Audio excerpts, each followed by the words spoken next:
I'll be talking to us about Parks and Recreation. Great. Thank you.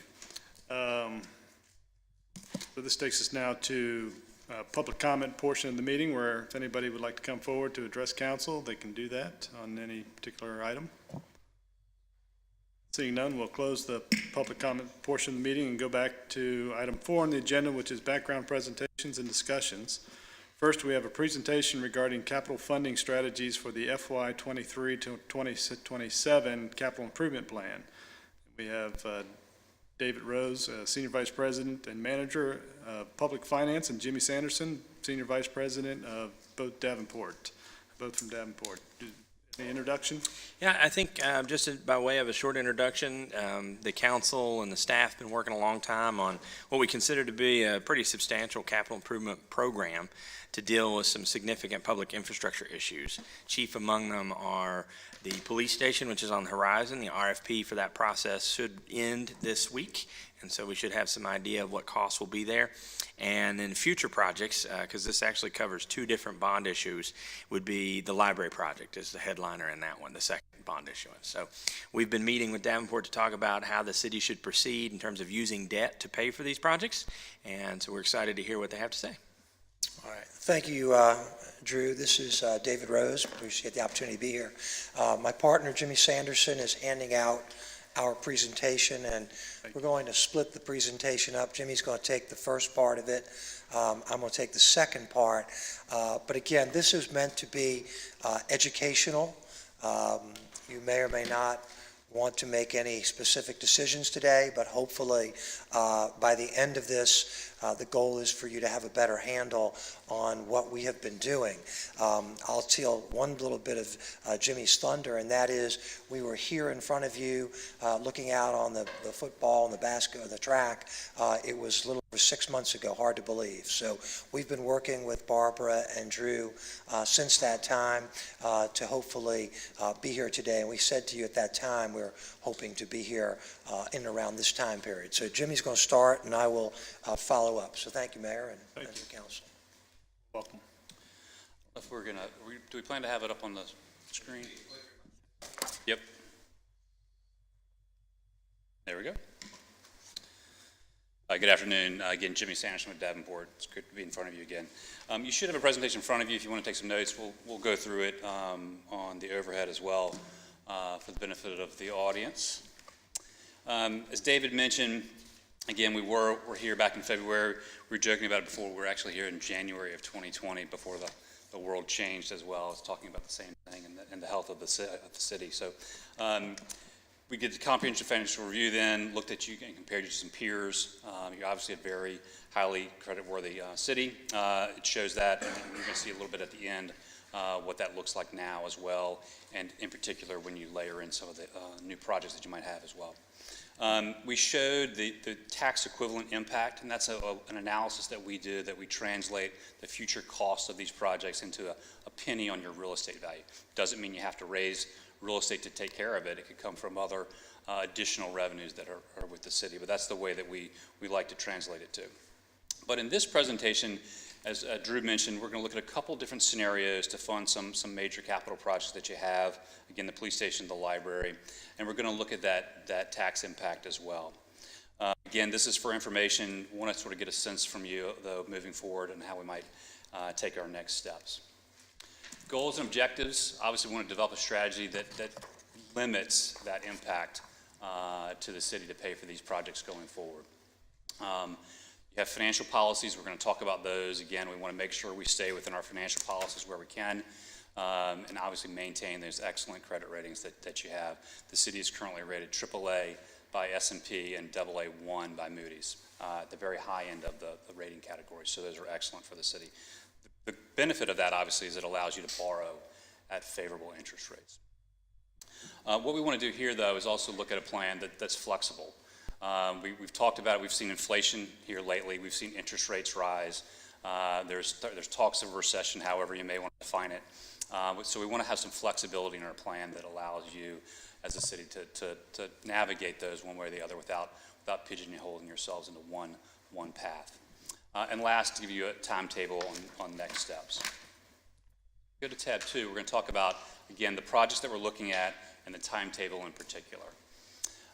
You have a couple of what we call generational projects. They're large projects that you're taking on, the police station, the library, and there are a number of smaller projects that we've included in here as well. But just ballpark on the costs, we're looking at $24 million of borrowing requirements. That's project costs that you would have. It would include the police station, some other smaller capital projects as well. That's in calendar year 22 is when would fundraise those monies, closing in late fall, obviously with your blessing. The next tranche would come out in 2025. Needs are approximately $20 million. That would include the library and, again, some other projects, capital projects, smaller ones that you may have at the time. So total of $44 million of capital needs, project costs over the next several years. So let's look at some different strategies to fund those.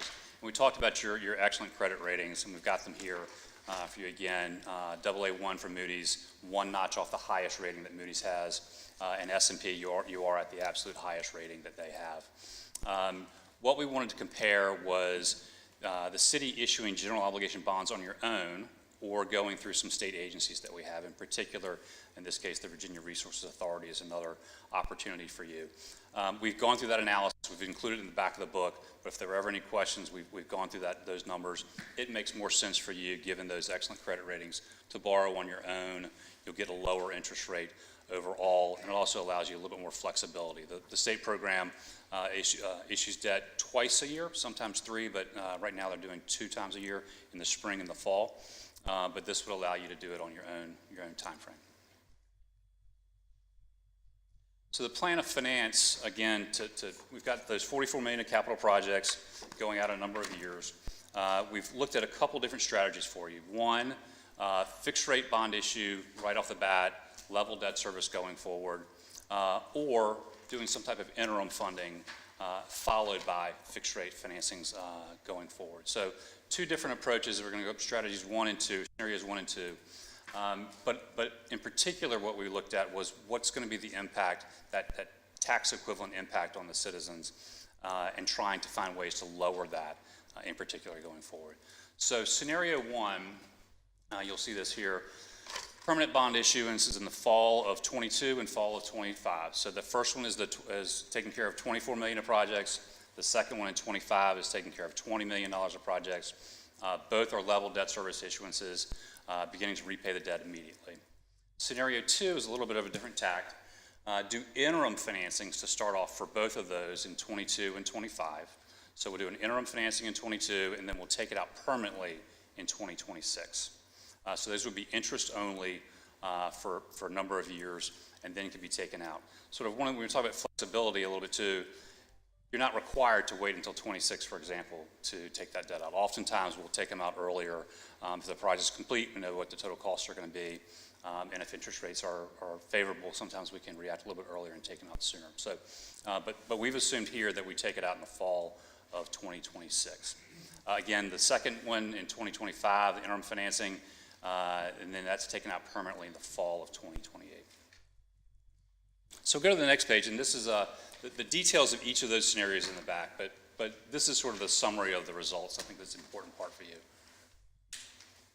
And we wanted to give you a little bit of a highlight of what we talked about in February too. So when we were in February, on the left-hand, sort of the left third of this page, we were talking about $30 million of total project costs. We were assuming an interest rate of 4%. And no structuring, we said that means just, again, we're going to immediately start to repay that debt service, level debt service over a 25-year period. The tax equivalent impact at that point was a total of 6.7 pennies, was 5.3 pennies in 24, and then 1.4 pennies out in 2027. We've shown you there at the bottom your total proposed debt service associated with that, just north of $41 million. And then on the right side, here we've talked, now we're in August, we've made some additional assumptions, obviously, on the costs. We're now funding $44 million instead of $30 million. We've increased the interest rate to 5%. And we showed you a couple different ways to look at it. One, the first column there that has no structuring and has 6.1 pennies in 24, followed by 4.8 pennies in 27. That's the no structuring case. Again, just immediately start repaying that debt service, no interim funding. The two on the right are what we think is a little bit more strategic way to do it, gives us a little bit more flexibility, and in particular lowers that impact, that tax equivalent impact of the pennies. The first case is, again, 5% interest rate, $44 million funding costs, but you do your penny impact as it occurs over time. 3.4 pennies in 24, a few more later, but it totals 6 cents. What we looked at on the far right, though, was if we were to come up with those additional revenues right off the bat, it would only equate to 5 pennies on your tax rate. So it's almost like you're building up a little bit of a capital reserve that's going to help stave off those pennies that you would have later on, and so the impact is going to be less to the citizens. We also looked at sort of what the additional cost might be, because you are paying the debt back a little bit slower in those other scenarios, and we put the present value down there in the bottom for you, assuming a 3% discount rate, but it's about a $4 million difference in the overall cost to the city to layer in that debt service a little bit slower and have that impact be a little bit less, but also, in our view, give you a lot more flexibility going forward if projects change or project costs get higher or lower.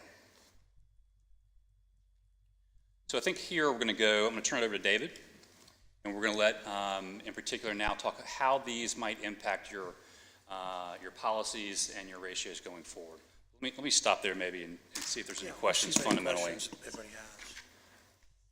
Well, so thank you. I do have a question. So when you talk about the pennies, which would be future tax increase potentials, that's not taking in consideration other growth in revenues that we may have.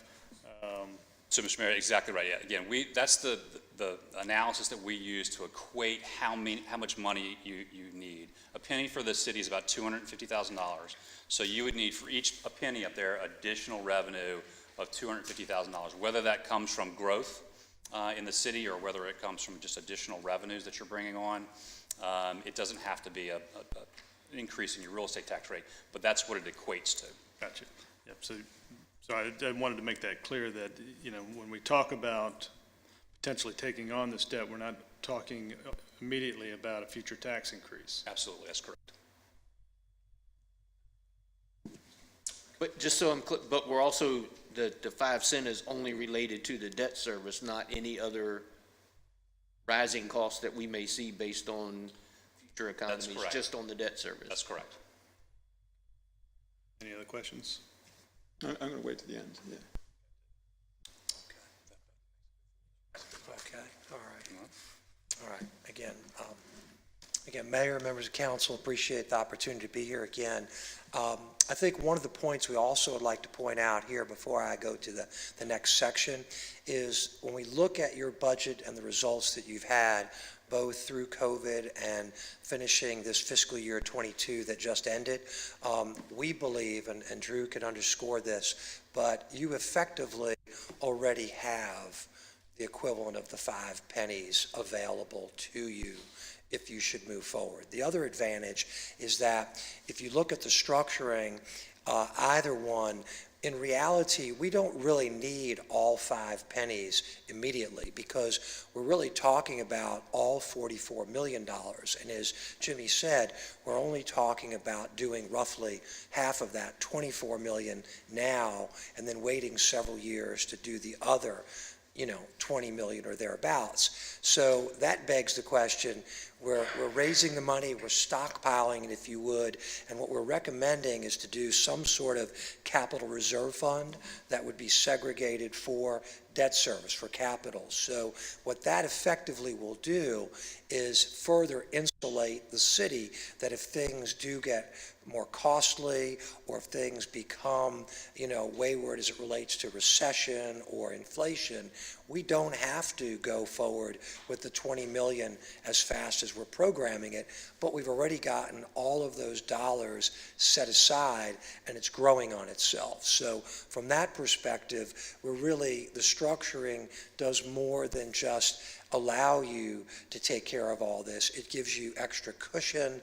It insulates you from uncertainties that might happen. Because as Jimmy said, I can remember we were both here in 2020 before we even knew what the word pandemic meant.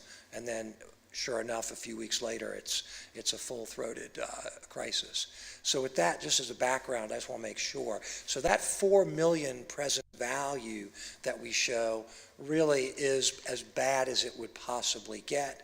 But from our perspective, if indeed the city continues to move the way it has, more than likely we're going to be able to move forward with the 20 million or convert the 24 million to begin with quicker than what we're showing. So we wanted to take the sort of a worst case, if you would.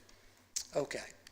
So this next section, capital funding strategies, the equivalent tax impacts, one of the things that we care a lot about, I can remember some 20, 25 years ago when we got the first ratings for the city, and we did that.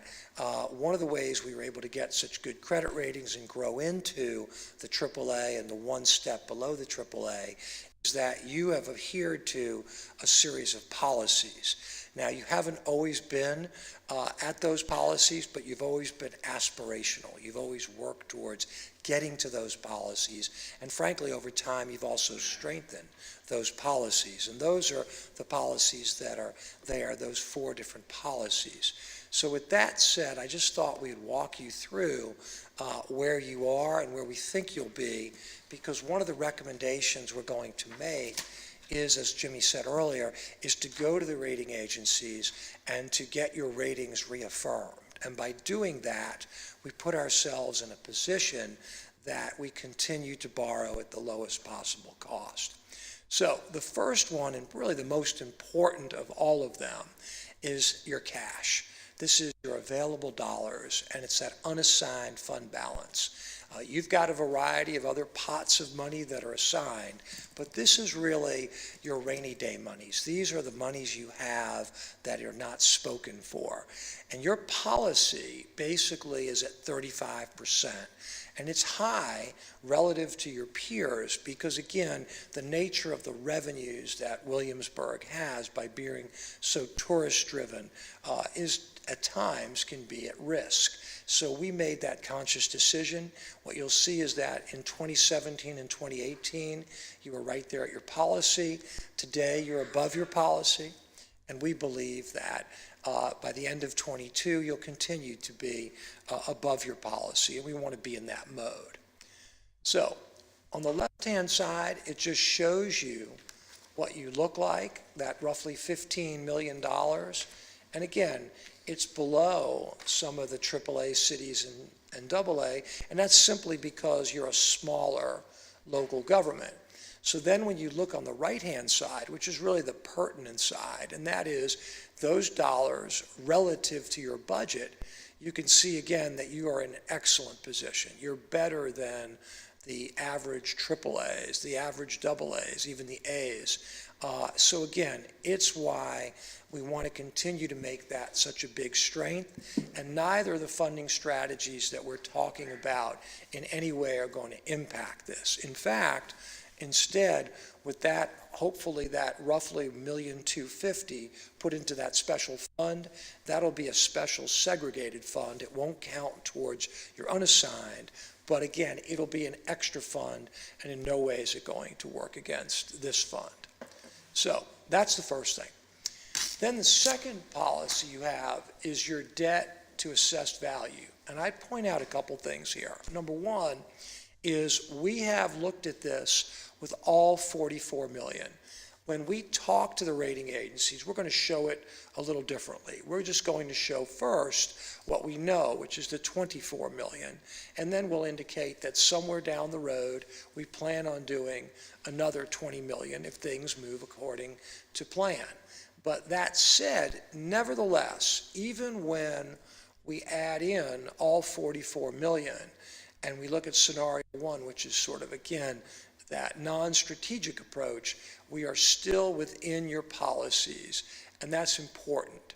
And that's why we want to show you that. So right now, you're well under your policy of basically anywhere from 2.75 to 3%. You're barely at 1%. You'll go as high as 2.5% over time. And again, that still keeps you well within your overall set policy.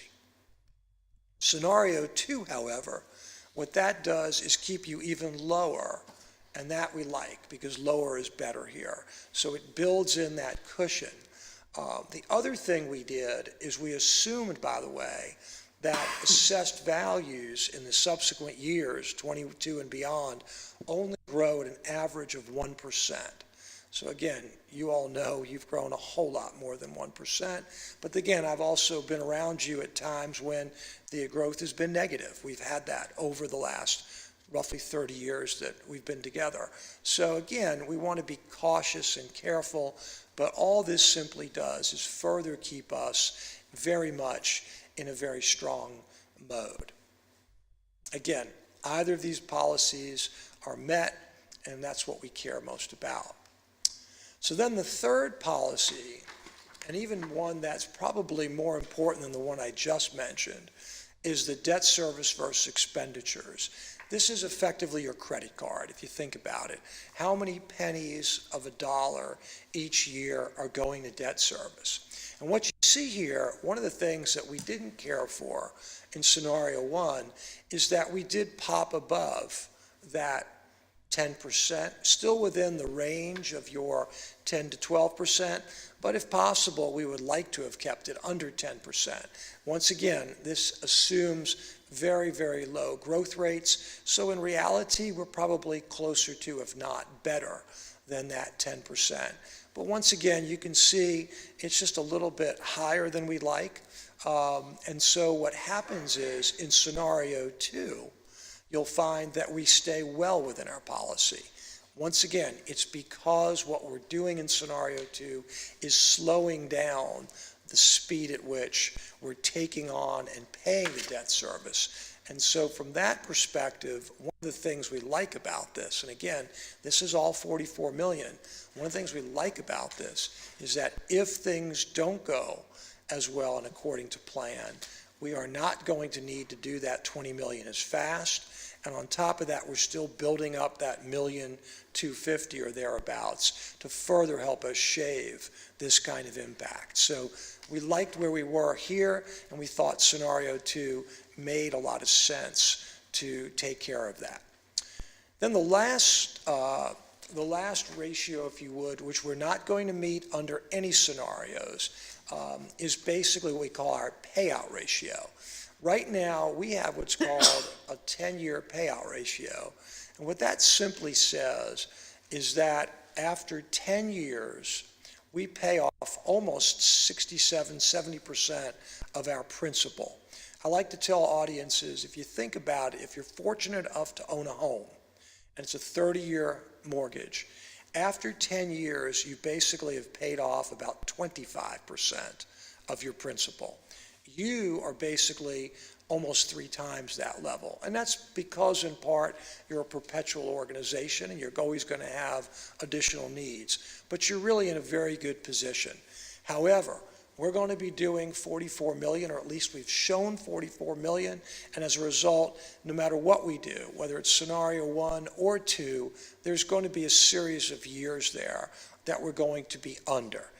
That does not give Jimmy or I a concern, because from our perspective, we think the cash is king. You're in good shape there.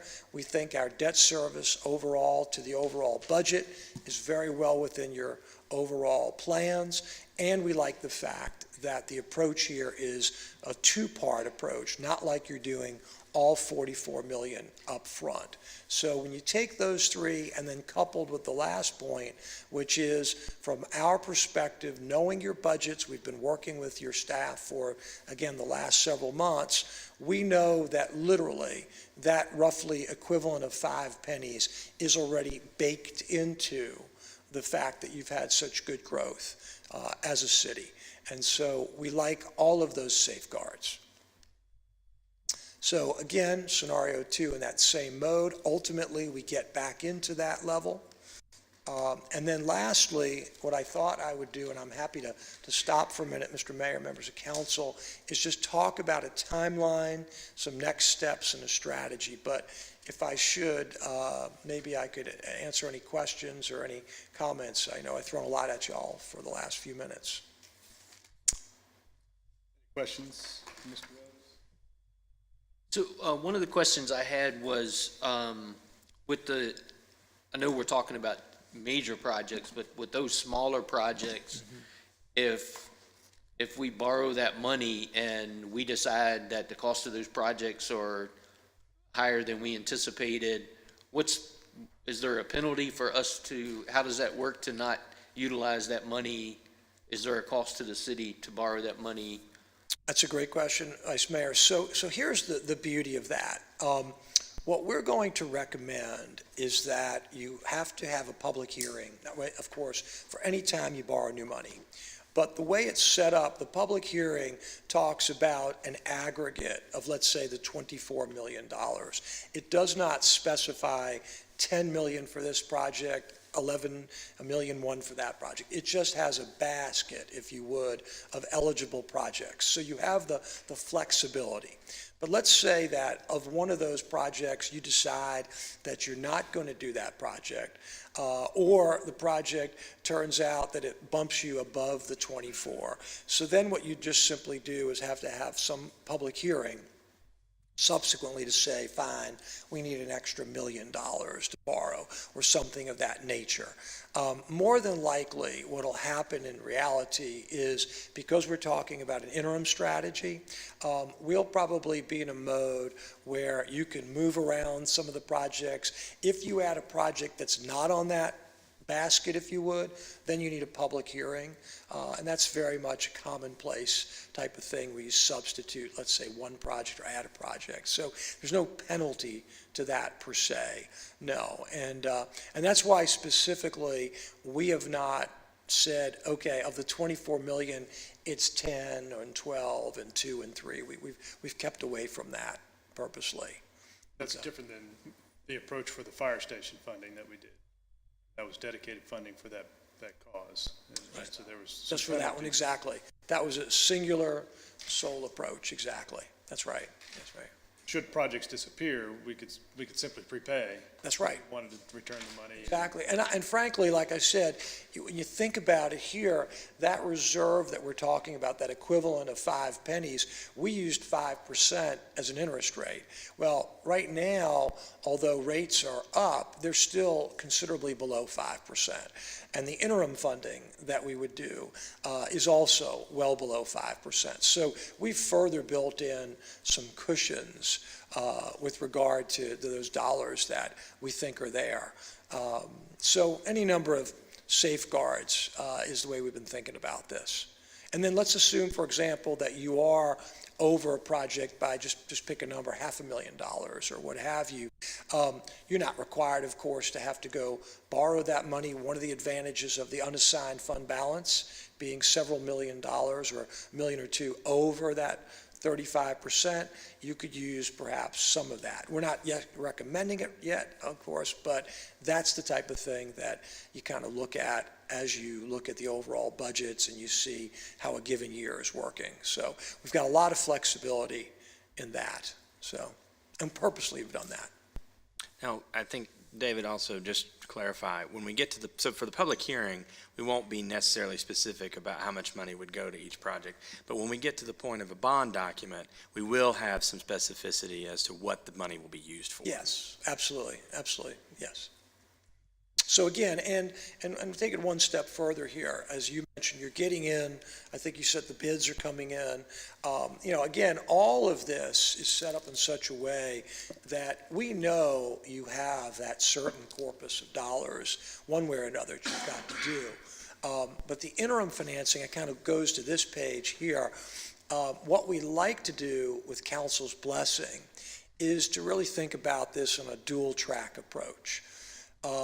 We believe, because the city is so well rated, that you've got more than one avenue of borrowing.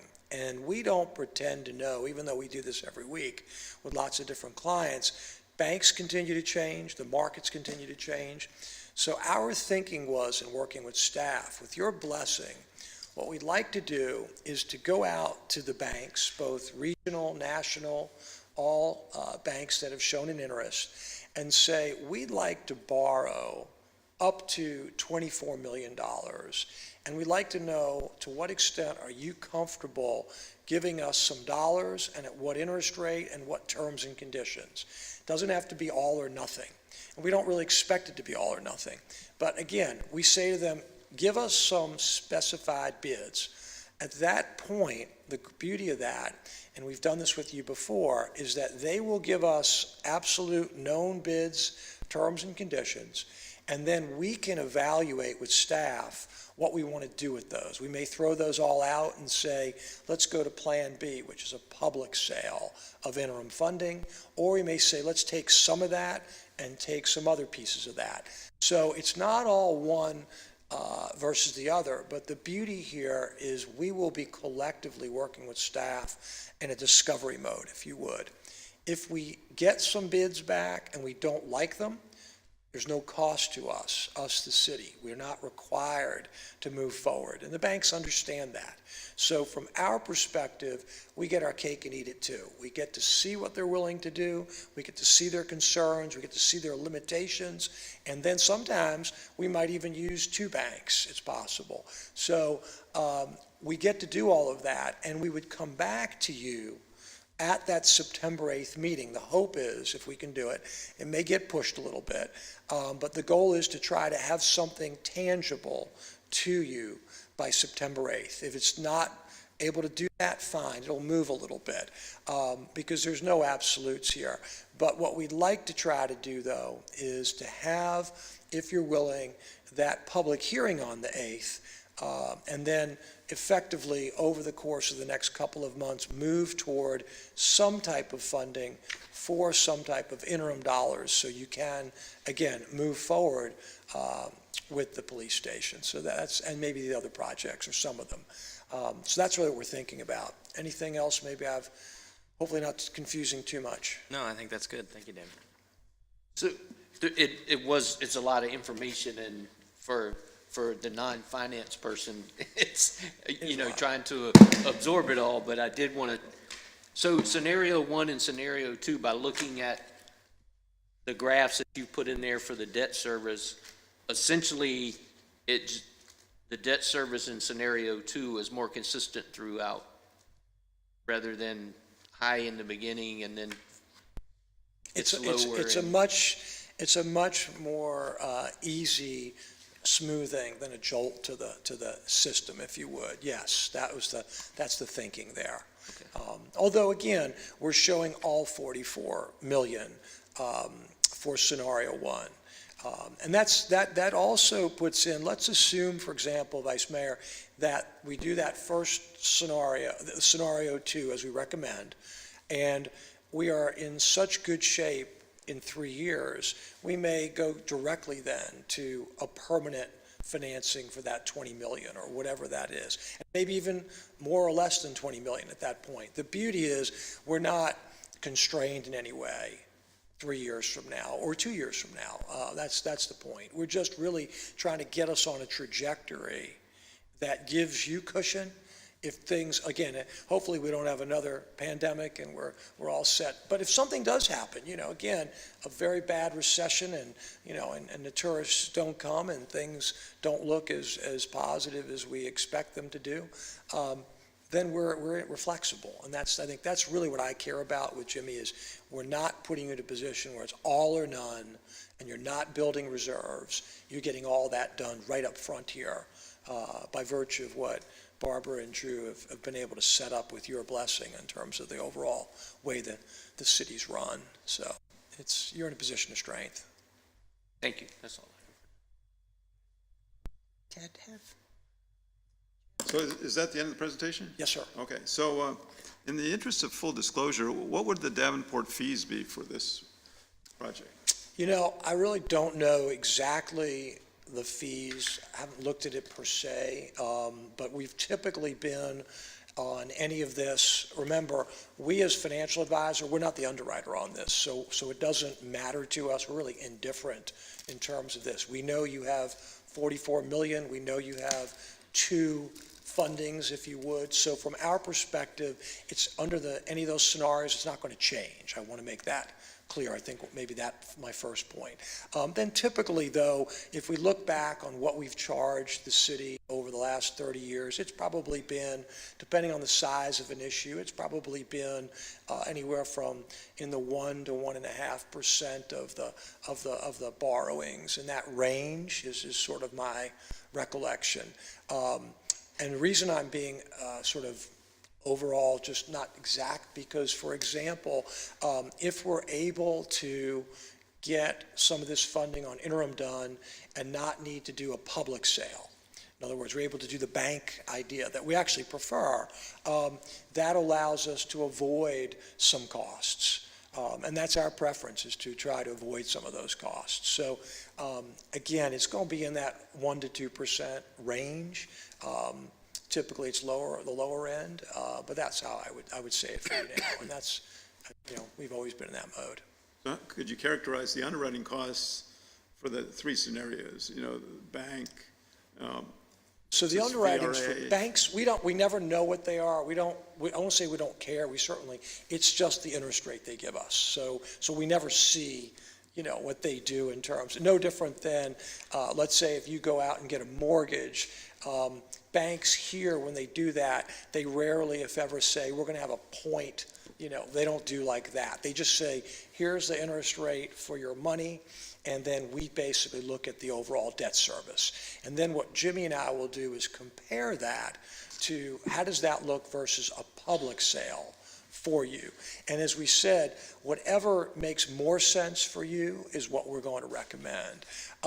If it's a public sale, yes, there's some more work involved, but yet, ironically, from our perspective, we like to try to have some less work involved because typically, the banks have better call provisions. They're a little more flexible than a public sale. So, not that we're really working against our own interests, because our fees are going to be a little lower if it's done through the banks, but we'd rather be in that mode of trying to get you a little more flexibility. So, yeah. David, Go, I was Jimmy. going to say one thing. When we've done transactions before in the public markets, we've done them on a competitive basis. So we go out, we put proposals on the street, and then underwriters will bid on our bonds overall. We don't care what their fee is, for example. We just care what the total debt service cost to the city is. So we've had it where the one underwriter charges more, they're just putting more protection on themselves, but it gives better, they give us lower interest rates, so the overall cost to the city is lower. So you would take the one that provides the lowest true interest cost, lowest TIC to the city is the one that you take. So the fees may be up or down, but you're more looking at the total debt service cost. And I think one of the things we want to look at is all of our options. So with that in light, I'd ask the city manager, we have all these federal funds, the ARPA funds. Barbara, how much money do we have left that has not been spent on ARPA, on those funds?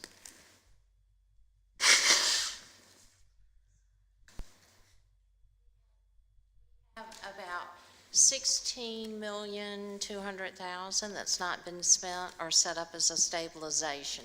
We set up about 4,150,000 as a stabilization. So yeah, thanks, Barbara.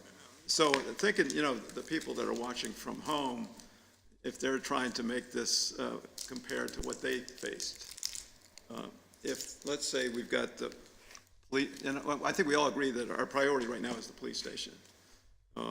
And if we have $16 million right now that we've got access to actually fund the police station without going into any debt, I think people back home are saying, well, why don't you do that? And then use the debt for after we've justified all these other projects. I know that some of the towns you see in New England, they'd have a town hall meeting, and all these projects would go up and be voted on before they'd spend any money on a project. They'd either have a town hall meeting or warrant article, so that we get more input from the public. So why aren't we saying this is an option to use what money we've got? Because we've got the flexibility there, and we can start the police station right now with that. So part of that, and I think you want to say something, Drew, about the ability to use the ARPA funds. Yeah, so in our case, our ARPA spending plan was developed by the city council in a retreat. We did put in front of you, one of the options was to advance fund the police station. And at the time, that was not what the council chose to do. There was a heavy conversation about using ARPA funding to invest in things that would produce a return and to use our debt to pay for public infrastructure. And so that's why we are where we are right now. If the council wanted to consider changing that policy, it would mean taking all those ARPA projects that you've designated off the books and using this money for the police station instead, and then having to decide if you want to proceed with the ARPA projects. Right. So I think that really needs to be discussed at this point too, because that means we could get going right away on the police station. Well, Well, you I are think- going to be able to go right away on the police station. But again, I think the point here is, it's not for us to tell you how to use the money. We're indifferent on that, Councilman. But we're simply saying that what was given to us, Jimmy and I, as your advisors, was this is the dollars in the range that we need, because as Drew said, your council or subsequent council has decided, or previous council, I should say, has decided this is the most strategic way to use it. Now, there was one point I would say, speaking of town halls, I just came from Maine, so I know what you're talking about. The reality is that when you look at a project like this that should last multiple generations, the realization that this is my 41st year in this business. Interest rates are up a little bit from where they were last year, but last year they were at 60-year lows. So now we're just at 40-year lows. I mean, we're at literally a low interest rate environment such that if indeed you're strategically using ARPA for other things that can't as easily be, in effect, borrowed for or what have you, this is really an effective use of very low-cost money. So the thinking is, from our perspective, it's hard to be criticized that your cost of money will be 5% or less. That's kind of hard to be in a bad mode, And I though. think part of your presentation talked about two tranches of borrowing, 20 million, 24 million. We have some immediate needs in the police station and some other things that I think the community all expects us to do. You know, those are general municipal obligation, building a police station and those types of things. For me, those are worthy of taking on debt. And there'll be public hearings involved in that before those decisions are made. And then as we move forward, looking at other projects, new library, those types of things, then those decisions will be made as well, and borrowing then could continue at that point. But this is no different than, where we were 40 years ago when we built a fire station and a police station in close proximity, that we were taking on significant debt. It was a lot of money relative to the period of time, just like this is today.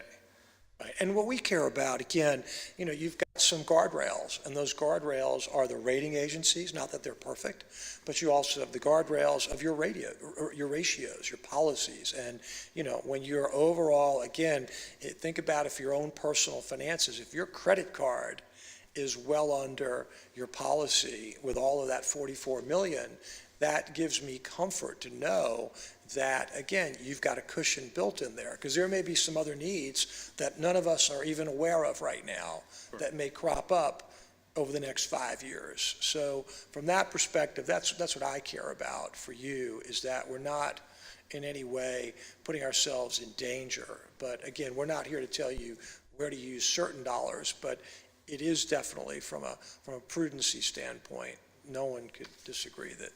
And I think we can discuss that in the public hearing, is that this is another option, using the money we have in hand, and that way we're not burdening the future city councils, the future, tax years, because we know that the other projects that we've talked about before are going to take time to do, over time, so they're not going to hit up front. And that was the beauty of the new regulations on ARPA funds, is that we've got that flexibility. Because we brought them into the general fund. You've got to, I think I'd be a little careful here, as you know. You've got to commit to them by 24, spend them all by 26. But then again, it's from our perspective, and again, it's 6 to 1, half dozen to the other. You're using, presumably you've made this decision, or council's made a decision, that $16 million now are not going to other things. So it's not exactly as like, okay, we're not doing debt here, or not doing debt for certain pieces, but now you've sucked away $16 million for other investments. So it really, I don't pretend to know what's best for you, but I do know that if indeed the council moves forward with the start with 24 million for multiple projects, including the police station, it is very much doable, digestible, and affordable, and that's sort of the way I look at One it. correction, I think. Yep. And Barbara can jump in here.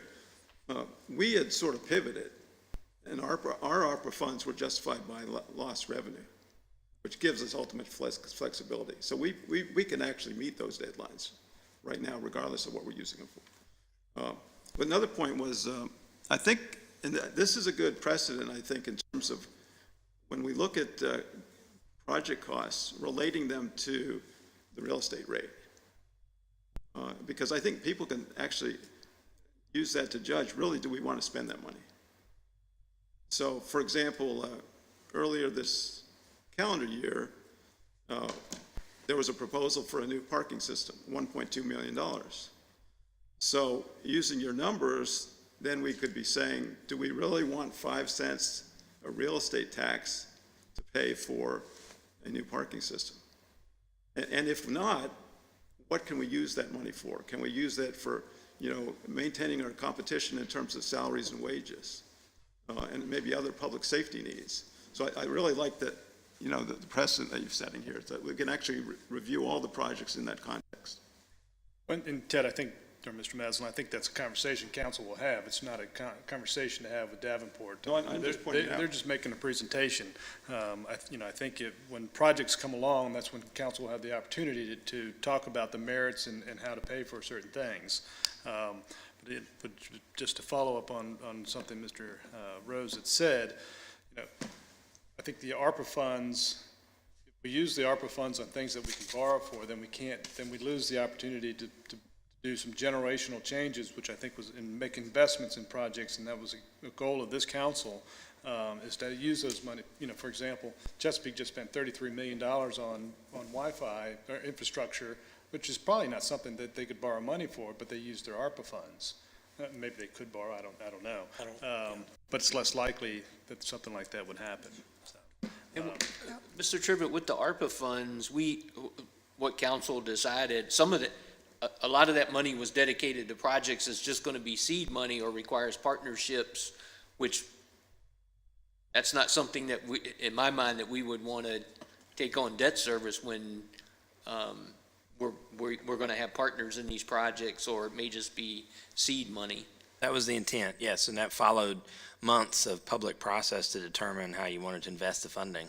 I think, though, that one point I would make is, to Mr. Maslin's point, is that those projects that are going to take longer in the ARPA list to come to fruition, if we get to the point that those projects don't proceed and you wanted to take that ARPA funding, that's not really ARPA funding anymore, and use it as a source to pay the debt service on this, well, you still would have that flexibility. I don't think it has to be either or. I think it's and, maybe. That's a great point, Drew. I think, again, that's why in looking at this potential bank selections, if possible, they typically are not as rigid with call provisions, meaning when you can pay some of the debt off or the penalties. So there may be, again, a hybrid. And that's really what I was saying here, is that we would like the ability to look at interim financing, but might even go to some parts of it as permanent financing with interim financing of the 24 million. Just again, it all depends on what rates they're giving us, what the terms and conditions are, and if y'all have your continued discussion about, the ARPA dollars. So we're indifferent. Ms. Ramsey? Well, just a couple questions and comments. One is, with this scenario, if we went through this, when you say November the 1st potential closing date, so when would that money be available to the city to start Right using? then, November 1st. Yes. November the 1st. Yes. And so we're August what are we, August the 8th? And the RFPs for the for the police department are just coming in, right? This week, that's right. So how much time will it take us to review those, go back, make a decision, et cetera? When would we be ready to start paying a potential vendor? I.e., how much time would we lose from November the 1st to, like, would we be ready? I don't think it hurts the timeline at all, because we wouldn't start spending substantial funds until we got to construction and started paying for construction. So up until then, you're just essentially paying for components of design. So yeah, I don't think the bonding scenario in any way affects the timeline. Because based on some of the other projects we've had, it seems like it takes almost a 3-month time period just for the review and awarding of contract and all of that Then you've got discussion. 9 months of design work to do. So yeah, I mean, there's plenty of time to do the financing. We'll have the money in hand well before we need it. Right, so using the bonds that we would borrow wouldn't impact getting started on the police station. And I like the idea of the flexibility that you all presented, and particularly the comments that the 5 cents does not relate to a tax increase, that is just needed revenue to make the payments. And I think we've all seen over the past couple years projects that have created growth, additional build-out of High Street, what we've got going on with Governor's Inn, some of the projects with the Visitor Center, some using ARPA funding for seating and other things to help generate additional revenue. So I think that would be a way to look at it. And as we've all said, the reason we selected the ARPA projects that we did was to invest in the return so that we would have that revenue growth. I did have a question about the rating agencies. And you mentioned about Williamsburg and where our position is. Do you know of other cities that are like our peer, both in terms of size, population, amount of acreage that is not available, i.e. William and Mary, Colonial Williamsburg, that are in that same category as us? So again, so that's something we do know a fairly good deal about. We work with about 2 out of the 3 cities and counties in the state. So from that perspective, Williamsburg is unique. Again, it's a situation where, you've got tourism, you've got retirees, you've got the college. I mean, it's considered really a gem of a place. As you know, my parents, when they were alive, used to live here, so I'm biased, of course. That said, you do have a good amount of land that are sort of non-taxable, if you would. There are some other cities like that. Interestingly enough, Charlottesville, most of University of Virginia is actually not in Charlottesville. Most people think it is. It's actually in, which we work with them, it's in Albemarle County. It's a little misnomer. So actually, they don't have as big a percentage as you might think because most of it's in the county. But if you look at it here, the way you're positioned, again, we try to make sure that if a city like you has so much that's really not able to be taxable, that we offset that with things like we talked about, which is higher than usual fund balances and things of that nature.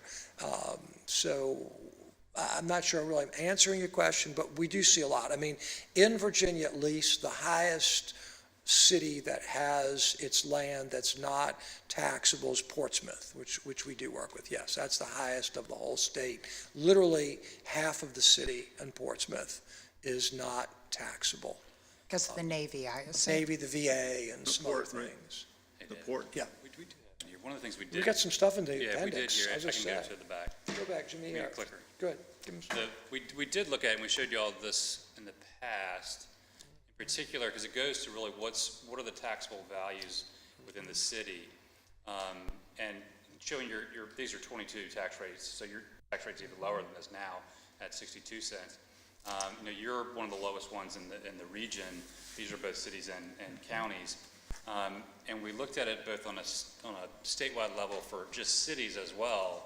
And again, this makes sense because you get a lot of revenue outside of just the real estate tax rate, which a lot of localities have to rely just on the real estate side, but you get those tourism dollars, and I think we've got the next ones. You know, your meals tax rate, you know, it's not exorbitant, it's on the lower end there as well. And I think we had lodging as well. So it's not precisely what you were asking, but I think it goes to it. Those localities that have less taxable property within their jurisdiction oftentimes have to either rely on those other revenues that they can, or they have higher tax rates. I think Portsmouth in that. That's right, it's down there. It's on the high end, it's very high end. You'll see it, go past. Yeah, go to 36. Sorry. Oh, it's gone. That's okay. Oh, it's I was just, I've always known that we are a city without peers, so I guess I just wanted you all to say that too. And it was interesting when you were commenting about the interest rates, because I bought my first house in the 70s, and I think the interest rate was 14%, and I didn't know any better then, but. It's hard to believe they gave a 6-year-old mortgage. Right. So, and one last thing, talking about the revenues, I think that, you know, our economic development department is also targeting other industries outside of tourism. That's been one thing that this council has been very strong on, is not solely tourism, but let's invest to create other avenues. So, sounds good to me. Thank you. Rogers? All right, well, thanks you too. Thanks, David. Thanks, Jimmy, again for coming to speak to council. I've got a couple quick questions. I first want to reiterate what's already been said and how much time had gone into some of our ARPA discussions and why we're choosing to use some of that money for an investment in projects which could hopefully lead us to a situation in which the 5 cents that you all are recommending wouldn't need to be raised in an increase in the tax rate. So thank you for reiterating that after Mayor Pons' questions. We certainly hope to continue seeing that growth. And let me add one thing, Mr. Rogers. Actually, we're actually not asking or needing to raise 5 pennies. I think that's important for the citizenry.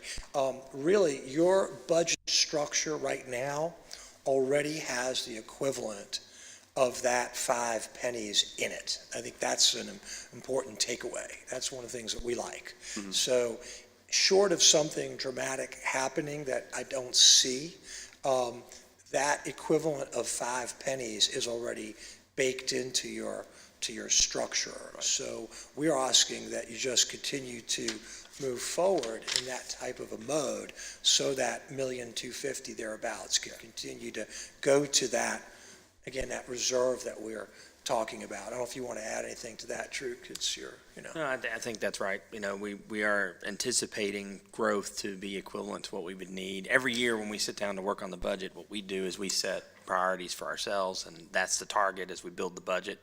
And so in this case, the coming year of 24, if the council decided to proceed with this, our first target would be meeting that 5-cent equivalent requirement for new revenues. And so as we looked at what to prioritize in the budget, we would be putting money toward that reserve in the capital plan.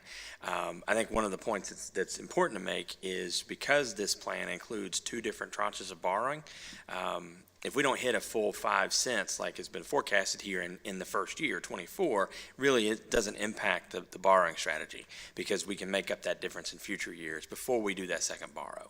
And that's really the advantage to this pre-planning of debt service, is really building up its own debt reserve to meet the need when we get there. Yeah, and that's been reiterated a couple times, is whereas Davenport and Company recommends you see it as 5 cents, but really that's $1,250,000 that we would be putting into the debt reserves fund. So glad that's been reiterated. Obviously, the growth we would hope would satisfy that. The couple questions I had was first on the tax-supported payout ratio page. I just want to make sure I'm reading this okay. So it looks like what you're suggesting is through the second scenario you propose in 2045, we would have reached 100% need. It's page 21. We would have reached 100% need for the debt service that we have. Is that correct? Let me repeat that if you don't mind, Mr. Rogers. We're too busy trying to figure out when Drew was doing it, so Yeah, I right. apologize. So All right, tell me again what you're asking. It's an interesting graph because it's sort of inverted where the other ones weren't, right? So it looks like you're above a level you shouldn't be. You're below a level where you should be. Right. So by 2045, through the second scenario, we would then have paid 100% of the debt service that we have. Is that correct? Not quite. So what it really means is that if you look at 2045, what it means there, if I'm just using the sort of looking straight up, what it means is that in 10 years at 2045, all of your debt will have been paid off. So that's what it's saying. So it's a 10-year look down the horizon. So as a result of this, again, this is saying that at the low point in 2029, under this approach, you're going to be more like a traditional mortgage payment. You're going to basically have 25% looking down the horizon. But what happens is very quickly, as the years go on, because you are paying debt service faster, and again, we're using, in this particular approach here, some assumptions that I think are really on the very conservative side. So we feel pretty good about where you are. Okay, all right, that does make sense. And so then the 12 or so years between 2027 and 2039, where we would not have a 10-year look forward to see that we've paid 100% of the debt service, that wouldn't concern a Moody's or an S&P, as I understand it, to potentially change the rating of Williamsburg for our credit score. So great. So interestingly enough, in here, in the appendix, we've got this, we call it a scorecard, and it lists all the different factors that the Moody's and the Standard & Poor's of the world look at as it relates to your overall credit rating. And so that would be one of those factors that they would say would be more on the end of a lower rating versus the higher rating. But here it is. And so you could see, for example, all the different parts of how you look for Moody's, for example. So in some of your various information, you come out at AAA, some you come AA, some you go even into the BAA, which is, on the right-hand side, number 5 or number 7, wherever it is. I can't see it that well. But the point is they aggregate it all together. So no one factor is what weights it. Okay. And Scorecard. yeah, and to Jimmy's point, even though we think of it though, the payout ratio is not even in that scorecard, but we being more conservative than the rating agencies, we throw it in. We mentally say, okay, if we're going to be in a mode where the debt's not going to be paid off as fast as we'd like for you, we want to make sure some of the other debt criteria are that much stronger, which is why when we look at, let's say, debt service to expenditures, your credit card as we call it, we want that to be on the stronger side. So when we showed, I think the Vice Mayor, we were talking about that earlier, that smoothing of that, you never went above, I think, 8%. I'm going by memory here. That, from the rating agencies, that is the equivalent for them of a AAA rating, that particular metric. So the goal here is to kind of put it all in the soup and say, okay, let's make sure that we're doing the things we have control over, because we don't really have a lot of control over payout ratio. Think of it this way. When we did your first debt, I remember the first debt we ever did for you probably about 30 years ago, it was a $10 million borrow. We had no debt. Well, we borrowed it over 20 years. And the way it worked, we didn't even meet your ratio. We didn't meet your policy just because we had no other debt outstanding and we paid it level debt service over 20 years. So as a result of that, what we cared about then is what we care about now is it digestible in the overall budget? Do we have backup? And again, one of the things, as Jimmy pointed out, some of the things they do care about, like cash is king, that unassigned fund balance, that's going to be critical. I keep beating that horse. That's important. So those are some of the things that we do. And the last thing, actually, and I want to point this out for y'all, you see it says number 10, management, and under there it says institutional framework. And you're at AAA there. What that means is, okay, that means that the Commonwealth of Virginia, the state of Virginia, whatever you want to call it realistically, you got a lot of flexibility. You're able to raise rates. You're able to do things. So earlier, for example, I'm not advocating this. Nobody wants to have this. But even though you compare very favorably to others in the region and the state when it comes to your meals tax, when it comes to your lodging tax, and of course your real estate tax. You're at the very bottom, which is a good thing here. So you're really from their perspective, you have flexibility to change it. You don't need a referendum, and you're able to move it and not be an outlier. So all of those things play big into the credit rating. Okay, well, thank you for explaining that to me. I wanted to have it clarified for my own benefit, but the public's too, because that one graph is the one that we eclipse the ceiling that we had self-imposed. So it's good to know that really the better thing to focus on is it's not something that's considered from a ratings agency, and we're even paying it off so quickly that I think you mentioned after 10 years, we're looking at 60% or so of the principal paid off, whereas an average mortgage is 25%. Yeah, Jimmy, did you have something? We talked about it at the very beginning. These are generational projects. I mean, the city of Williamsburg doesn't borrow debt every year like a lot of large cities do. And when they do that, they have a lot of debt that goes out for a while. Your debt's paid off, I think, in 15 years, and it drops considerably in maybe, say, 8 years or so. So that's why your payout ratio is high now, because you're getting ready to pay off almost all of your debt in the next 15 years. And now we're taking on a couple more large generational projects that we're going to finance over a longer period of time. So my second question was, right now, we were at AA1 as far as Moody's was concerned, and we'd mentioned a potential faster timeline for the first tranche of this borrowing, but could there be the potential to have the projected 5% interest rate lowered in demonstrating some of that restructuring or achieving a higher rating from Moody's? So there's a couple questions there, I think, Councilman. Number one, clearly, if the interest rates are lower, that'll just help the cash flows. That'll help everything. We like to build in the conservative side. We'd rather minimize nasty surprises. We may be wrong. I mean, it may be above 5% in a couple of years, but history has shown that we've probably built in enough cushion. And like I said, because we're recommending that we create that reserve, and that reserve is going to start to build dollars quickly, even if we do find that, let's say, we're marginally above 5%, we probably have some extra dollars to take care of that cushion, if you would, that surprise. The second thing is you asked a little about ratings, though, in terms of interest rates. Again, probably the biggest thing working against you in terms of not being AAA by Moody's, just by my experience, is just your size, just the physical size of the electorate, the populace, I should say.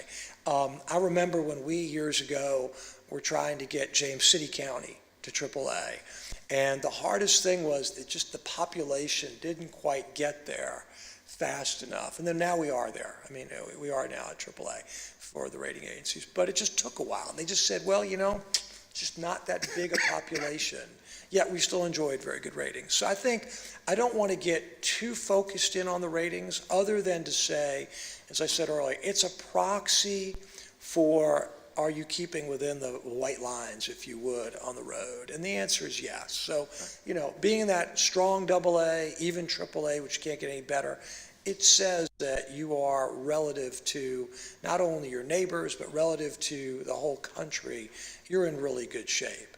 And the one thing I would point out for the citizens is that back in 2009, 2010, when the financial crisis hit, the rating agencies really messed up when it came to housing bonds and mortgage-backed securities. They were way off in terms of their ratings. They had those at AAA. That was a whole different division and world than the municipal world. Our world that we're in, interestingly enough, the rating agencies were spot on.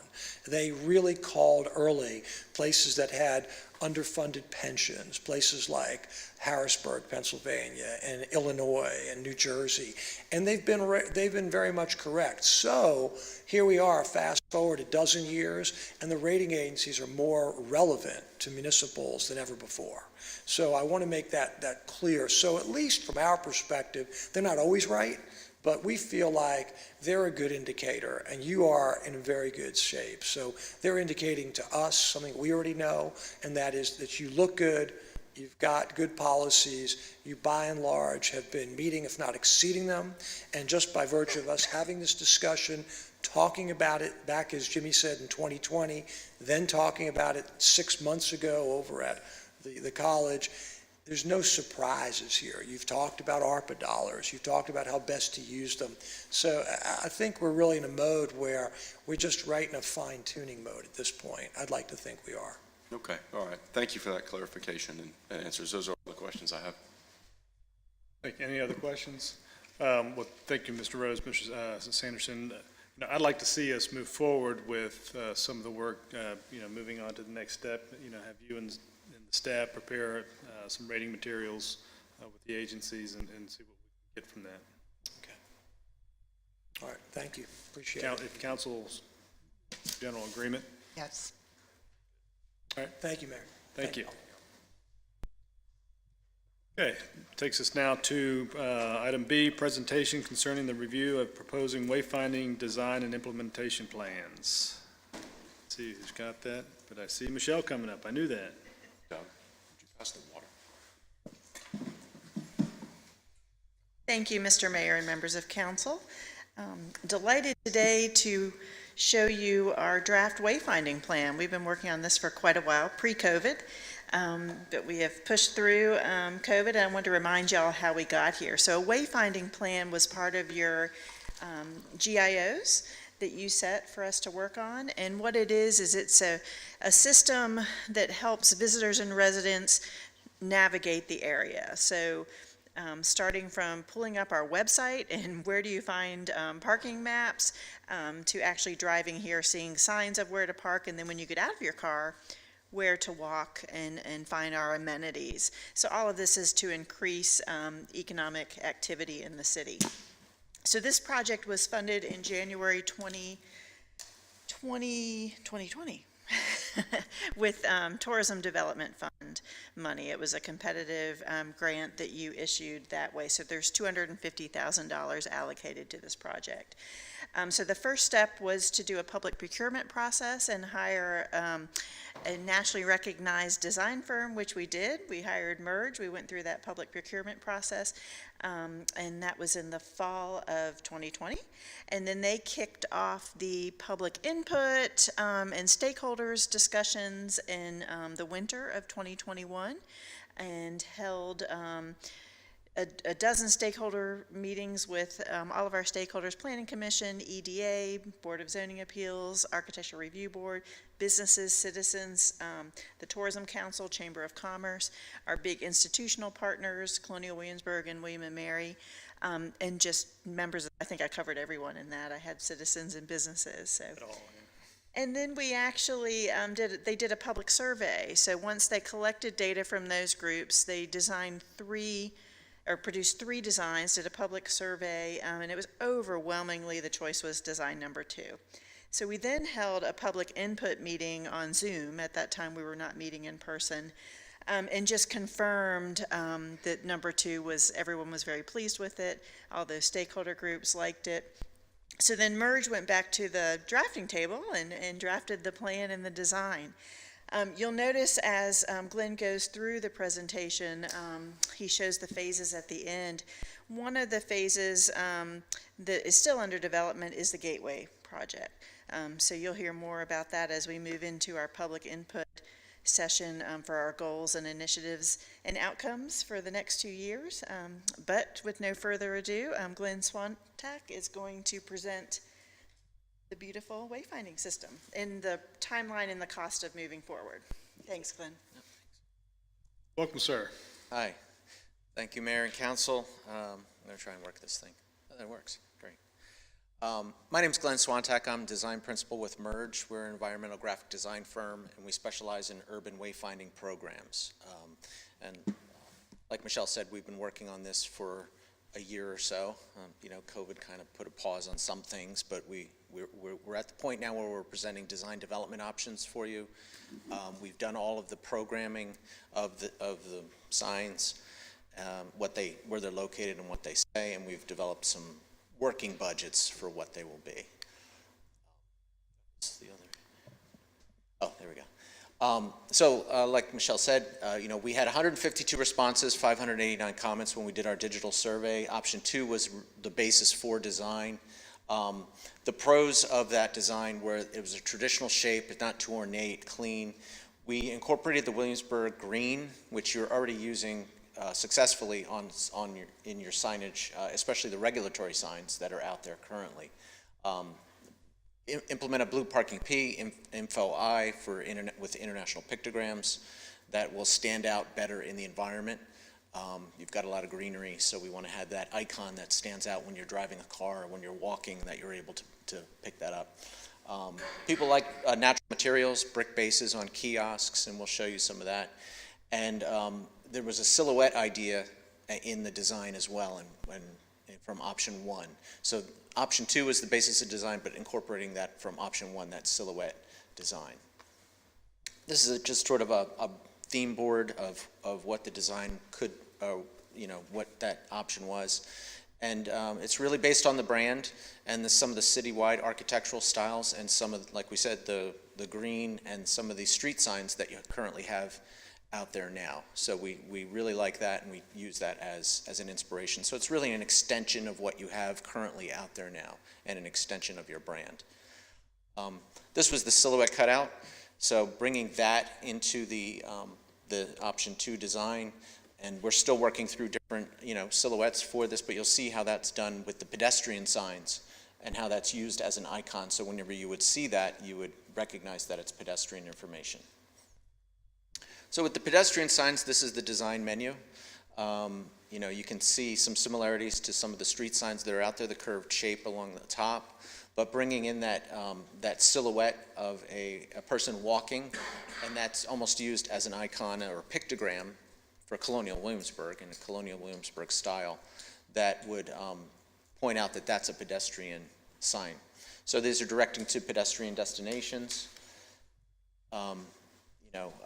Whether that's like a post and panel sign or one that's mounted to existing light poles. The benefit of this mounting to an existing light pole is you don't have to put new posts necessarily into the ground. You can use the existing infrastructure, and we looked at that. It's cost savings, and we think that that'll work here. Sort of a close-up view of that. We do some photo renderings in 3D so you can kind of see exactly how that's going to look in the environment.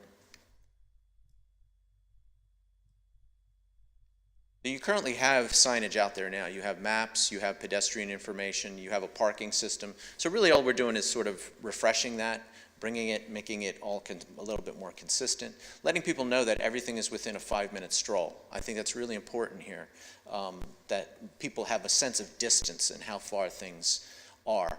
We're not just directing to Colonial Williamsburg, we're directing to, William and Mary, we're directing to this building, we're directing to, city facilities. So it is not just for tourists, it's also for residents as well. There's some more photo renderings. You have the nice wide base on these signs, so you can mount these signs on there so you're not worried about ADA or people walking into them.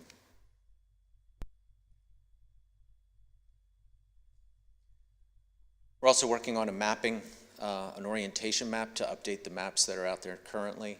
So this is an idea of incorporating a close-up of a map with a walking distance of like a 5-minute walk. So some more pedestrian signs, more of a lower stanchion sign, and then also 2-sided kiosks that we've located throughout. This is what those would look like. The kiosks will have the City of Williamsburg city logo on them, on the top, and then that map information on the one side. This is a smaller version of that.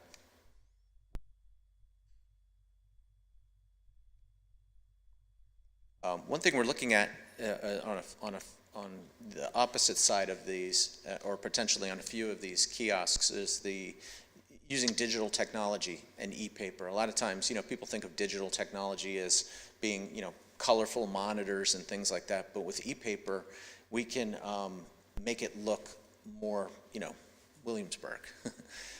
So it's not like this, bright digital sign. This is a real picture of what it looks like. You're able to have news feeds, neighborhood news feeds, or update information. Restaurants can post information on there. So it's just a good way to bring real-time information to a user, and not just in a static format. You can also incorporate solar power to generate these because they're low voltage signs. So that was the pedestrian systems. From parking standpoint, we started to look at your parking system, the parking garage, parking deck, all the parking lots, and we came up with a system for those. And using the, a parking P, that's an easily identifiable symbol, but also, bringing in the copy from the city logo. So it all will work together. You'll know that these are official parking lots of, the city of Williamsburg. So the system here, you can see, bringing that parking P in, directing to areas where there are parking, then when you get closer, directing to those parking lots or garages or the terrace here. Numbering those lots, you have current numbering out there now, but it's, making it part of the symbology so that it's easy to understand and to remember where you parked. I parked in P6 or I parked in P3. And then also letting people know, how long they can park there. So all of these are appropriately sized for, legibility from a vehicle, and then some photo renderings of what those would look like.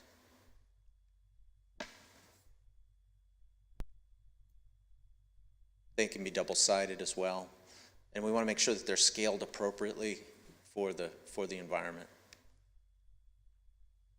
One thing, this parking lot is interesting with the signs because there's so many trees and it gets really overgrown here that instead of actually raising the signs up, we thought maybe these should be a little bit lower so that you could see them when you're driving.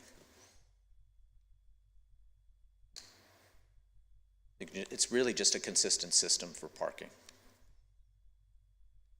We're also working on the orientation map for this, which is essentially the downtown area. We've color-coded in districts: Colonial Williamsburg, City Square, William and Mary University, and then Merchant Square and the shopping areas, and the parking lots are sort of in that gray area. We don't necessarily call those out, but this is the design style of the map. Showing what is a 5-minute walk, what's within walking distance. You could easily walk from. One thing we've always heard is the garage. People think that maybe that isn't a place where, they, want to park in the lots, but those lots will fill up. So we want to inform people and let them know that they can park in the garage. It's only a 5-minute walk to get to probably where they need to go. We're also doing an overall citywide map that identifies the destinations and districts within the city. And like I said, we went out, we located where we think signs will go. With the programming, we walked the entire site, took pictures, and looked at what they're going to say. The current budget, like Michelle said, $250,000. Design and planning is funded with this.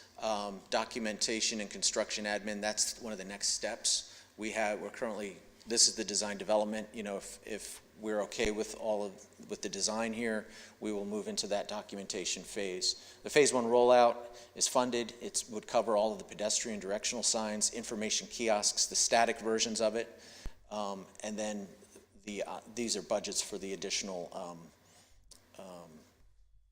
parking kiosks, and then of course the gateways to be determined, which is a separate project, which you'll see later. Next steps. Documentation, August and September, advertised for bid in September. Bids are due in October, bid review November, recommendation to City Council November, December, with an approval to proceed for fabrication in December, and that's when you would start to get into shop drawing samples, and fabrication would probably occur next spring. This project schedule is only for rollout phase 1. Yep, phase 1, that's right. So that would be your parking and your pedestrian. Oh, no, I'm sorry, just pedestrian. Yeah, I'm sorry. Parking is phase 2. Back. How do I go back?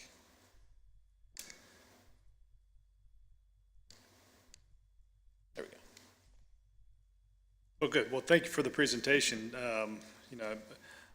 Obviously, this is something that, as Mr. Witt pointed out, something we've been talking about getting underway. I'd like to see us, and I like what I've seen, and particularly if the public has provided feedback and all the different organizations provided some feedback and has gotten us to this point, then far be it from me to make any changes at this point. I think that, I like what I see. What I don't like so much really is that we don't have phase 2 yet in this process, and I would ask council to consider, rolling out phase 2, because so much of what we hear from the public is, where do we park? And signs aren't, they're kind of confusing, that type of thing, and I know we have it in the budget now for phase 1 rollout, but I think we ought to figure out, or ask staff to come back with a way that we can get the directional parking done sooner rather than later. Absolutely, that's in our interest too. This is a project that really needs to try and stay together as much as it can, because the theming and the branding is all the same, and we don't want to get too far away from the initial installation without having it all done. So yes, we will turn our sights to how can we fund that 142.3 in the next piece. Any questions for Mr. Swinte? I have no questions. I agree with the mayor. Obviously, I like what I see. It's been, vetted through a public process, and we've been talking about it long enough that it's time to start moving forward. So I'm excited to see him go up. Yeah, a couple of comments and questions. Thanks for considering my recommendation to transition from the soldier to fife and drum. The connotation, follow me. Yep. I thought that worked well. Can you go back to page, slide 17 of 43? I'm not sure what those were.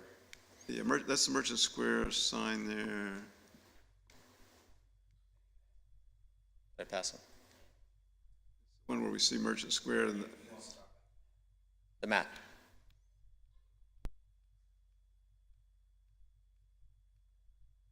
Oh, there we go. Okay. so, Close up. Is close up or the no, other?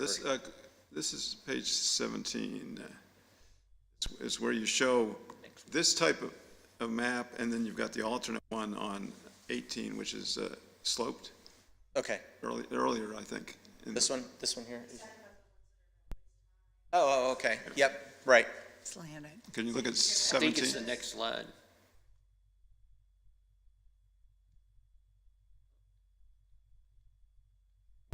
There it is. Oh. That's not it. It looks like this. Oh, okay. Kiosks. Yeah.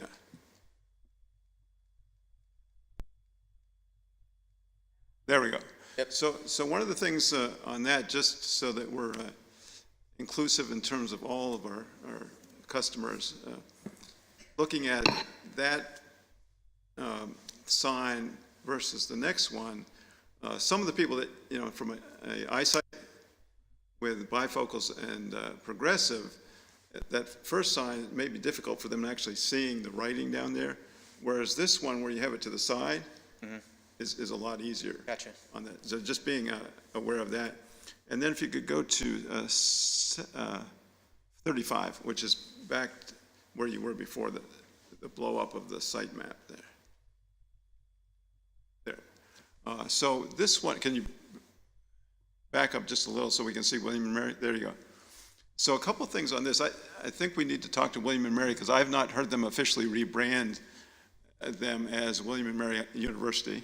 Oh, okay. So I think it's good to talk to them. And then I think talking to Colonial Williamsburg, because this really shows a limiting, actually the diagram's a little weird, because I can see the Palace Green. I'm not sure what we're trying to portray with the green area to the right of it, where the courthouse of 1770 is.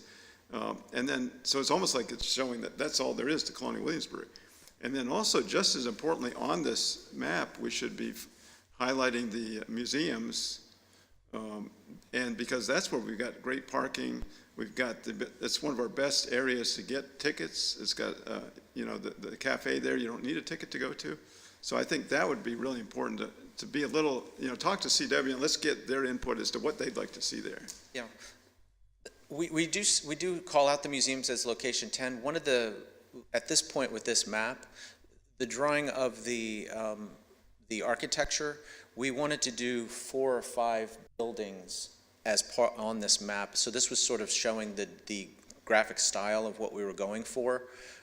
So we would intend, and if that could potentially be a building that we would want to highlight as a landmark, we could then draw that. Because I think we're going to see that more and more as the entry point to Colonial Williamsburg. You know, it's almost if they don't go to the visitor center, well, let's come to the museums. Right. To start your journey. Yeah.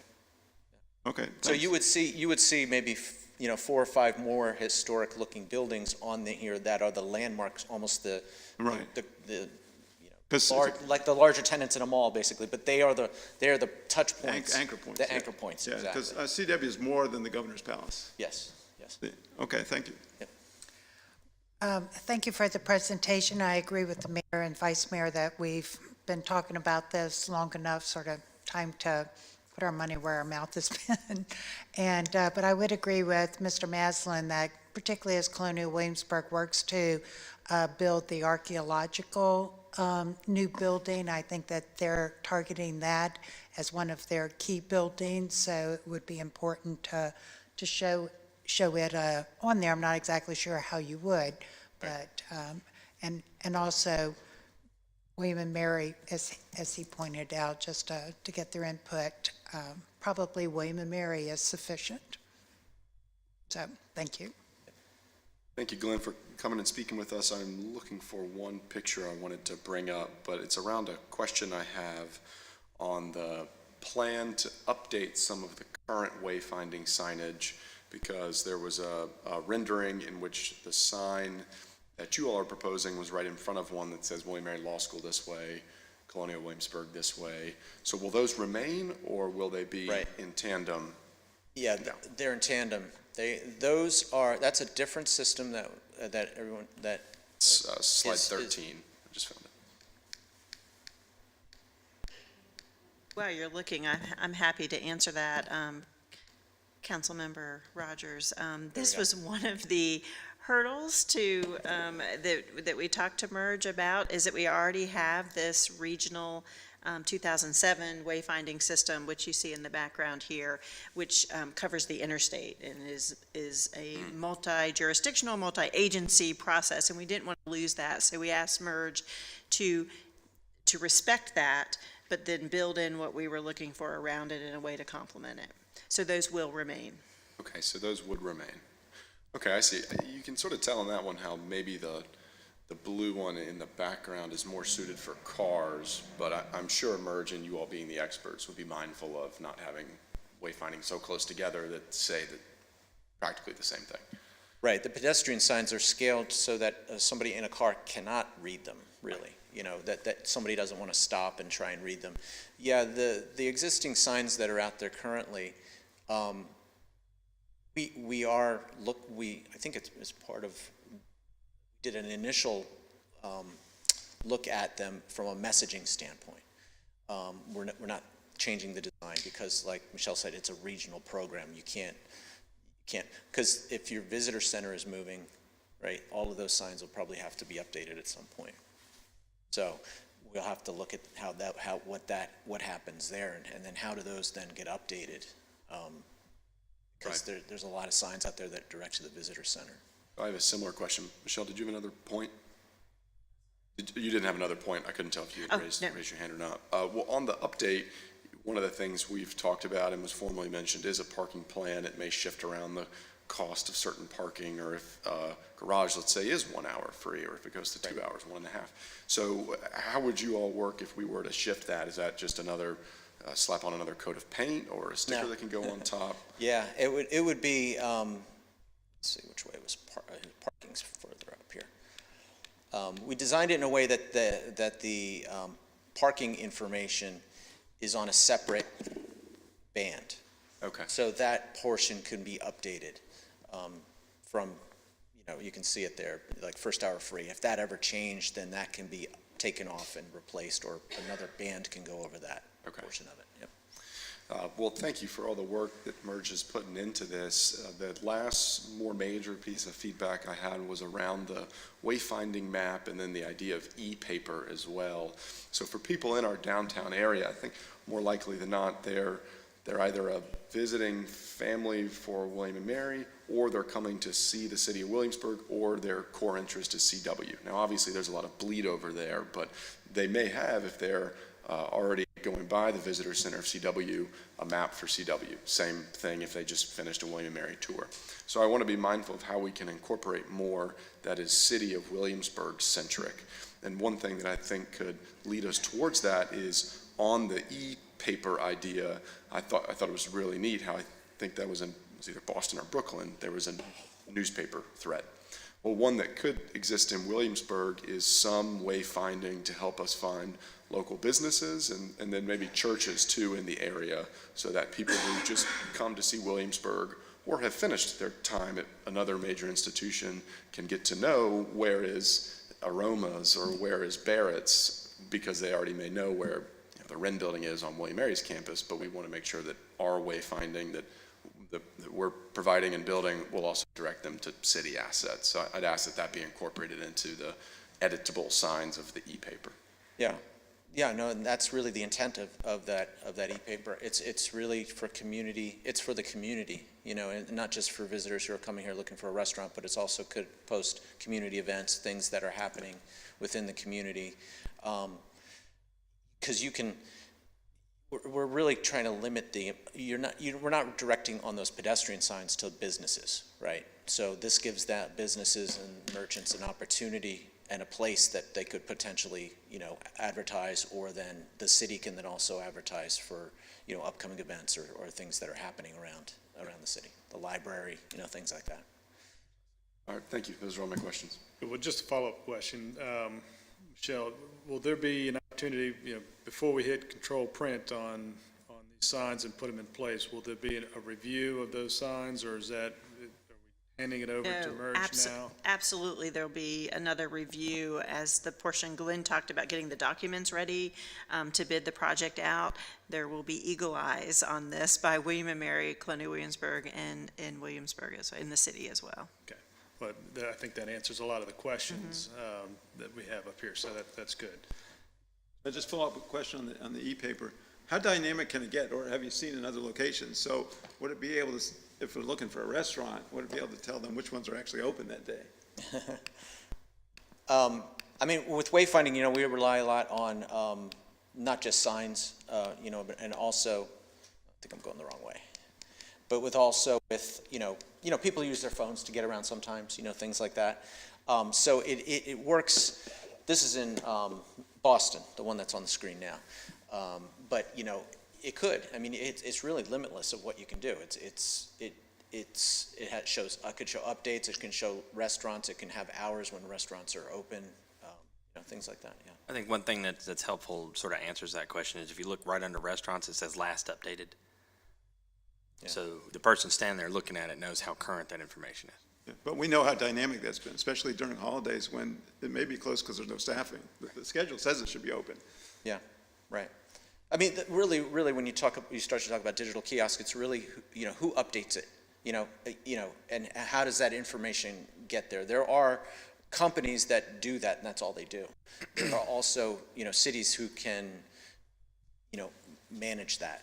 So that's a conversation.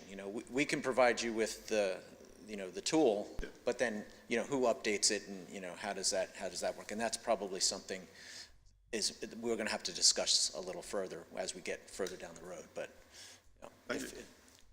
Well, thank you. So I think you have enough to move forward. Is that where we're at? I don't think there's a motion we need to have here. No, this is just for a warm-up for what we hope you will do on Thursday, which is Gotcha. approve this plan, the funding strategy for moving forward. Perfect. Okay. All right. Well, thank you very Thank you so much. Appreciate Yep. all the work that's gone into this. thank you. Thanks. Okay, moves us now to item C. It's a presentation of the proposed update to the city code to establish reasonable time, place, and manner regulations on street performances in Merchant Square in the historic area. Ms. Shelton. I think actually I'm going to cover this one, Mayor. So over the last few months, really beginning at the springtime, we saw an increase in downtown performance art, sort of randomly throughout Merchant Square. And at times, it has been bothersome to both businesses and patrons. Because it can be competitive, it can be loud, there can be a lot of folks down there at the same time trying to get your attention and also get your money. And so we were asked by some local residents as well as Merchant Square Association to look at what we could do to regulate this better. And so we dove in, and of course this is something that gets a little tricky because we're talking about an issue that's sort of central to the Constitution, free speech in some cases. And so what we can do and what we'd like to do sometimes are not the same. So Ms. Shelton has drafted an ordinance that I think threads the needle very well to give us some regulations and some structure without finding us running a violation of people's rights. So in this case, what we're talking about is regulating that kind of performance in two different areas in two different ways. The first area is Merchant Square proper, and the solution that we would propose there is to install medallions into the street that would indicate performance spots, and performers could come, first serve, claim the spot, and use it for as long as they would like. We will regulate volume, sort of consistent with how we do volume regulations throughout the city using a decibel level. The police department went out and measured ambient noise and then decided on a threshold above that because what we'd like to do is for the performers to be heard but not have them be overwhelming. And then so by also regulating the location, we limit that competition or that desire to be higher in volume than your neighbor. So that's what we're trying to do there. And then the second area is the area that is the historic area of Dog Street, sort of walking down past Nassau toward Capitol Building. And in that area, the regulation does not include medallions or certain zones. It includes limitations on where you can be. So the two most significant are that you can't impede the operations of the Colonial Williamsburg Foundation, as well as you can't be but so close to a residence. And so that will make the areas in the historic area proper that you could do this type of performance pretty limited and still meet the requirements of the code. So just a couple of images. We asked Merchant Square Association to tell us where they thought ideal busking locations might be, and these are the three spots that they suggested, and sort of showing you what those medallions might look like. These are larger than what would actually be installed, but it gives you an idea of the locations. This is a sample. So these little stickers are about the size of a manhole. And so on the left, you got the one-man band there playing on the sticker, and that is the sticker version. So what we would do initially, if this gets approved on Thursday, is the stickers would go down, and they would just be stickers. And the reason we would do stickers is to make sure that location is the one that we really want. And then once we've decided that this program works and those stickers, those locations are good, we would transition to what you see on the right, which is a hard cast metal that's actually inserted into the pavement. So that's an example of what that looks like, sort of a bronzed element. You can see there that our graphic designers incorporated musical elements from the historic area, the fife and drum, to mark the locations. And again, these are about the size of a manhole. And then this is the sticker version that we would print and install. That's it. Good. Well, thank you. You know, this is something we've talked about in and around council for years. Just how do we regulate it to make sure that that the environment in the Merchant Square area is people will enjoy. I don't think any of us want to scare away some of those street performances. I think they add to the livelihood and the vitality of the historic area, but I think there needs to be some regulation. So I think a proposal like this is a good first step. No, I agree. I think as it continued to increase, it's creating issues in that area. So I think having something that regulates it is definitely what is in the best interest. Mr. Trivette, I will ask the question just because I brought it up this morning about the 20 participants. So your short-term special events permit allows individuals up to 20 people to go engage in this type of activity without requiring a permit issued by the city manager. So that's where the 20 people came from. It's in your short-term special events permit process. So how does the performer, how does it fall back on the performer if he or she is out there playing and more than 20 people assemble? So How does that how is it enforced? Sure, it's 20 performers, and so I've made that adjustment based on your question this morning. It's Okay. not 20 people watching the performance, it's 20 people participating in the performance. Okay, that was confusing. It was a little confusing to me, so I just want to make sure that was clear. Yeah, I misunderstood it as well. So Okay. it's a good thing you asked. Thanks. I had similar questions which have been answered. Thanks. Thank you for putting this together, Ms. Shelton. Appreciate it. I've been out in Merchant Square and in the restored area a number of times, and it's not just that the music is kept within Merchant Square. It can extend out into the restored area. So I think having a decibel level is important. I think it's also good to be sensitive to those who are enjoying a meal at one of the dining locations, that they can have a conversation without being interrupted by a type of music that they might not even like. So, Well, and so the critical piece for the ordinance is the performer still has the right to be heard. correct. And so finding that balance with the location and the decibel level was the challenging part, and the police department did a lot of work to try to put that together so everyone has an opportunity to enjoy the space and everyone can be heard. So, again, thank you for finding that balance, hopefully. And for that right to be heard consideration, as I understand it, and want to reiterate, there's no fee or licensing involved.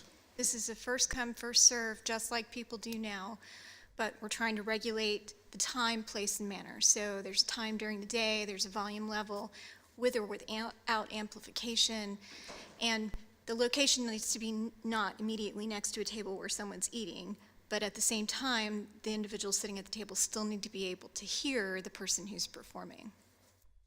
So, I don't know, maybe I was the only one. I did not know the word busker before this conversation, and I can see some performers maybe knowing it, maybe not. What will we do in the ways of rollout and public information to make sure that the people who are providing some of that service, the good music, know of this and adhere to the rules? Yeah, so we will do our normal public information process, but we'll also, as this moves forward, we'll put the stickers down, work with Colonial Williamsburg Foundation to make sure that their security has a flyer or something that explains the rules, as well as our police department. And of course, there'll just be a period of time where we have to get our regular performers trained on what the rules are and able to inform other performers as they show up. I think we've got an advantage. The heat gives us a little bit of time because it's really discouraged a lot of the outdoor performances. But as it starts to cool down again into fall, we'll see them come back. So that'll really be our training period if council decides to move forward with this. Okay. And I would note, Merchant Square is pretty unique because it's such a small space. So you can't have 5 or 6 or 7 performers on top of each other and still maintain consistent volume level. But we've only designated those areas in that 1 square block. So in the rest of the city streets who are in the historic area, there isn't a limit on the number of buskers. There still is a limit on the volume level. And so I think it's important to remember there's lots of opportunities to busk beyond just the Merchant Square area. Right. But in Merchant Square, there's a lot of chaos occurring in a very small space. Yep, and as probably understood already, this also wouldn't impact things such as marches or those that have received a special use permit. This is just for those individual buskers. So the one piece of feedback I have is that you just mentioned it'd be hard for 5 to 10 performers to be at one station and not get relatively rowdy or loud. And I had also read the ordinance to suggest 20 attendees or listeners, which makes a bit more sense from just a participation standpoint. I might suggest, not that I think we'd ever reach that 20 performer cap, but that we lower it to 15 or to 10 so that we don't ever run into a situation where there are 15 people performing at the same time and exceeding the decibel allowance. So that would be inconsistent with your current special events permit process, which has been fairly consistent for at least as long as I have been here, and I think it functions fairly well the way that it is. The performance space is it's not the medallion itself, it's the area around the medallion. I think you're going to find, at least with what we've seen so far, you're not going to get 20 performers at one time. And if you do, they're going to be a small choir or something like that. I guess in the case, there would be So I think still the checks in place of the decibel level. Right. I mean, And I- others that could be, but it's just a large amount of people to envision performing all at one time. Well, I think the idea here is that there would be one performance troupe, not 7 different buskers in the same space. So I think that's the difference. So I think what Chris is saying is that if you had a choir or a troupe of acrobats or something like that, they couldn't be more than 20 participants, but they would all be part of the same act, as opposed to 7 different acts all trying to be heard over top of each other. Sure. Well, And you're So trying to put 20 people in a 10 by 10. That could be the performance all by itself. they'd have to be acrobats. So you That's need to right. go vertical. So I think the point is that they are at the medallion, near the medallion, but not necessarily that they're standing on the medallion. Right. And to me, it seems that this occurs mainly around Christmas time. If you have a group or a choir that might come in and sing some Christmas carols, and I think they sort of give off a different vibe perhaps than some of them that we've seen singular performers now. And in all of those instances, the city manager, I believe, has issued a short-term special event for that. So again, this is a step. It may not be the only step we take, but it's at least an initial step to see if we can get some control and regulate this a little better. Just as a reminder, this is something we'll act on Thursday. Fine with me. All right, so if there's no other questions, we'll move to the presentation and update, Williamsburg Micromobility RFP plan. Mr. Trivette? Yeah, so we'll move through this as quickly as we can, as we know it's getting late. The council first looked at this issue, I think, 2019, and worked on a plan, and we have since worked on an update. And so I'm just going to refresh your memories a little bit about how we got here, and then talk to you about what we'd like to do. So how did we get here? Micromobility is regulated by the state code in a whole host of different sections. Summarized there on the left, all the different rules that have been applied by the state code. One of the substantial changes that occurred was in 2019, there was a bill that passed. It essentially said you've got until a certain date to deal with this issue, and if you do not, then it'll be considered to be allowed in your jurisdiction. And that was applied to all localities. So many localities did try to run out and adopt something. We were one of those to try and get ahead of it. And your solution, if I can get there. Oh, I'm sorry.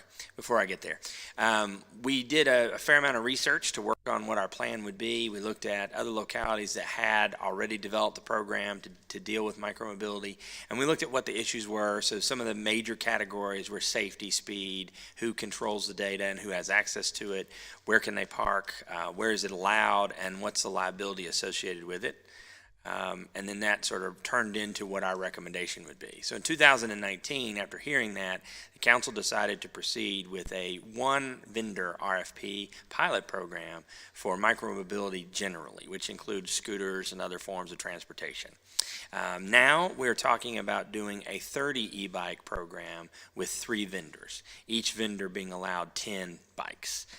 What the staff would like to suggest is before we consider this on Thursday, we make one change to that plan, and that would be to allow not more than 30 bikes total, and it could be up from 1 to 3 vendors, so not to exceed 3 vendors. What that does, it allows us to catch a slightly larger net and have probably a better response rate to the RFP. It doesn't preclude the city council from deciding once we get the responses that you want to go with 1, 2, or 3 vendors and divide the bikes up amongst them. You'll still have ultimate flexibility, and of course you always have the ability to reject the bids that come in and not proceed at all. So I don't think it changes anything outside of allowing you to get probably a better response pool. So in this, we're still suggesting that we stick to the key components that were developed to the original RFP. So as far as safety is concerned, 2 rider academies. In the original version, it was 4. But since this is a much smaller program and it's electric bikes, we think we can drop that to 2. The idea being there that by offering two. Basically, you could do one a semester if your target audience are students. Speed and times are still regulated. The data is still regulated in that we get access to it so that we can see who's riding where and develop some thoughts about how effective the program is. As far as parking goes, because we have changed this, this is now sort of approved bike racks, since we're not talking about scooters anymore, which complicated parking considerably. Locations is still an issue because our strategic partners are not ready for this yet. And so William and Mary, as well as the historic district, will still be off limits. And so that relates to one of the hardware requirements for the vendors. They would need to be able to geocode their units so that they don't work in those zones that they're not allowed. As well as limiting where they can be parked in the ride. And then, of course, liability provisions remain the same. As far as fees go, we did alter this just a little bit. It used to be a $5,000 fee annually from each vendor. We've lowered that to $500. There's still the fees per unit and per ride that help build an infrastructure base to support putting in new bike lanes and improving pedestrian access. Support, you need to have somebody here in Williamsburg to deal with vehicles that are, or units that are left in the wrong place, as well as complaints. Partnership, we're really looking at this as a partnership between the vendor and the city to prove that this concept works. It's still considered a pilot program, so that the council could make changes to it at a future date.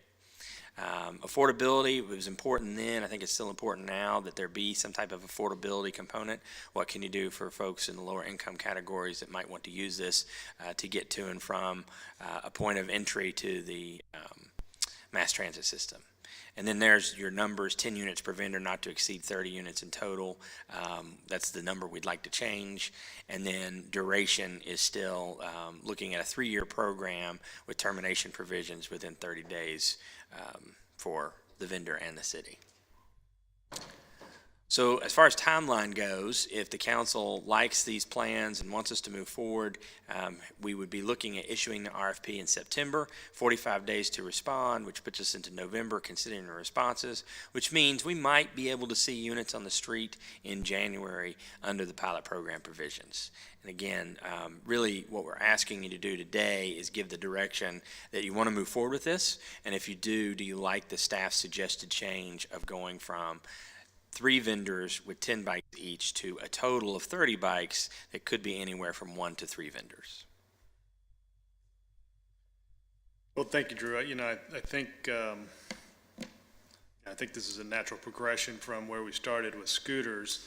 I think it's obvious that scooters are much different than bicycles. Part of the fear about scooters is, where they're going to be docked and left, and I don't have that same concern with these bicycles. I think, they're much more expensive commodity and probably greater oversight by the owners of the bike, and so they'll probably be better cared for rather than just dumped on the side of the street because of what that might cost the user. I think in terms of a pilot program, having being able to collect some of the data to help us understand the usage and the numbers will help us as we move forward and maybe even making alterations to this program.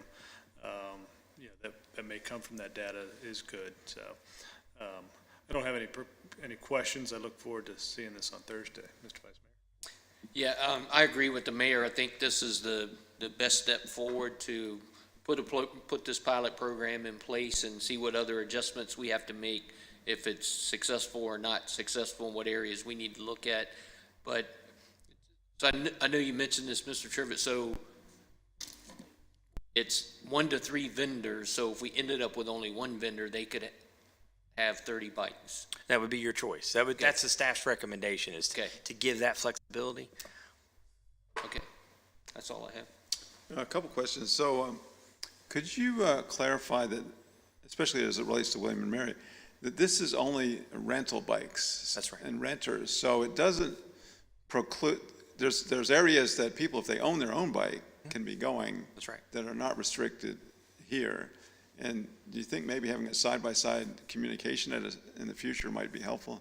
Yeah, I really expect this to get a little bit complicated for that reason. My hope is, and I'm sure it will be the vendors' hope, the ones that respond to the RFP, that if they can run this program successfully, it will demonstrate to William & Mary that they can expand this to deeper into the campus. And ultimately, it may lead to scooters if this goes well and they can prove they can manage the whole fleet. So I do expect that if this works, there will be change, at least on the William & Mary's front, in terms of where they allow them, where they don't. Now, to simplify the police department's role, the geofencing should prohibit the rental bikes from going where they shouldn't be going, right? That's right.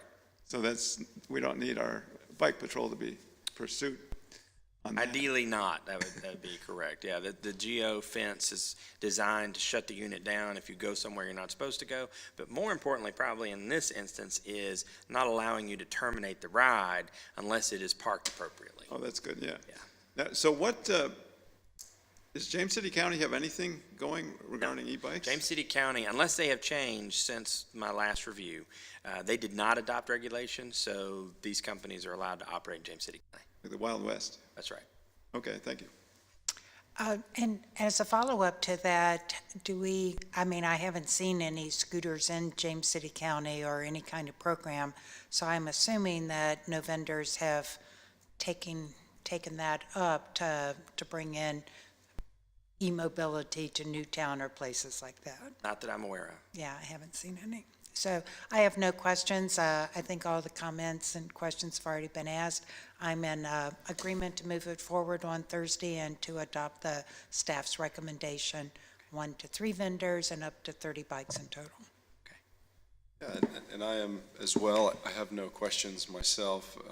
I'll just recount a story. I remember having a representative from one of the e-mobility companies get in touch with me when I was a student, and part of their process to gauge interest in an area for opening up business was to poll the student body. So I ended up going to a student assembly meeting and pitching their particular product just to see if people were interested in, and there was significant interest. There wasn't a single hand that wasn't up at the end of the presentation as being interested in having an e-mobility program, whether it was scooters or bikes. So glad to see that we're going ahead with this after it was first talked about in 2019, and I'll hope that we get some good bids from the vendors. Thank you. All right, we'll talk more about that Thursday. Takes us to item 5 on the agenda, City Council communication. Does anyone have anything they want to share? Seeing none, scheduled meetings are posted on the agenda and on the website. Got a plethora of meetings scheduled and time for somebody to have dinner for the rest of the month of August. And then now that takes us to open forum, which is an opportunity for anybody in the audience who'd like to come forward, share their thoughts on some of our conversations or anything. Please come forward. Seeing none, we'll close the open forum. And we do have closed session on the agenda, but we're going to go ahead and postpone that till next month. In the interest of time, is there a motion to adjourn? So I move that we adjourn. Second. Mr. Rogers? Aye. Ms. Ramsey? Aye. Mayor Pons? Aye. Vice Mayor Dent? Aye. Mr. Maslin? All right.